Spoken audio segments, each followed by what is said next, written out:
Hi అండి, అందరికీ నమస్కారం. Welcome to our channel our dream house. నేను మీ అభిషేక్. మీరు చూస్తున్న ఈ ప్రాపర్టీ విజయవాడ ఆటోనగర్ దగ్గర ప్రియా పికిల్స్ కంపెనీ ఉంది. ఆ కంపెనీకి పక్కనే ఉన్న రోడ్ లోపల 400 మీటర్ల డిస్టెన్స్లో అయితే ఈ ఓపెన్ ల్యాండ్ మనకి అయితే సేల్కి రావడం అయితే జరిగిందండి.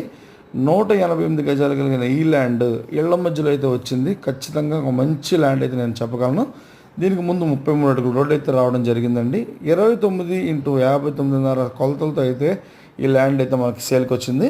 48,000 రేటు ప్రపోజల్ రేట్ అయితే చెప్తున్నారండి గజానికి. అయితే మనం కూర్చుంటే స్లైట్గా నెగోషియేట్ అయితే అవుతుంది. ఈ ప్రాపర్టీ వివరాలు తెలుసుకోవాలనుకున్నా, విజిటింగ్ చూడాలనుకున్నా ఖచ్చితంగా మీరు మమ్మల్ని సంప్రదించినట్లయితే స్క్రీన్పై కనపడిన మా నంబర్కి మీరు కాల్ చేసి వివరాలు తెలుసుకోవచ్చు. అలాగే విజిటింగ్ ఏర్పాటు చేయడం అయితే జరుగుతుంది. అలాగే మీ ప్రాపర్టీస్ ఏదైనా మీరు సేల్ చేయదలుచుకుంటే మా ద్వారా తప్పకుండా చేయొచ్చండి. ఏపీ తెలంగాణ ఎక్కడైనా చేస్తాము. బ్యాంక్ ఆప్షన్ ప్రాపర్టీ చేస్తాము. అలాగే హోమ్ లోన్స్ కూడా ఇప్పిస్తామండి. మేము మా ఛానల్ సబ్స్క్రైబ్ చేసుకోండి. అలాగే లైక్ చేయండి, కామెంట్ చేయండి, షేర్ చేసినట్లయితే అనేక మందికి విలువైన ఇన్ఫర్మేషన్ ఇచ్చిన వాళ్ళు అవుతారు. Thanks for watching our dream house.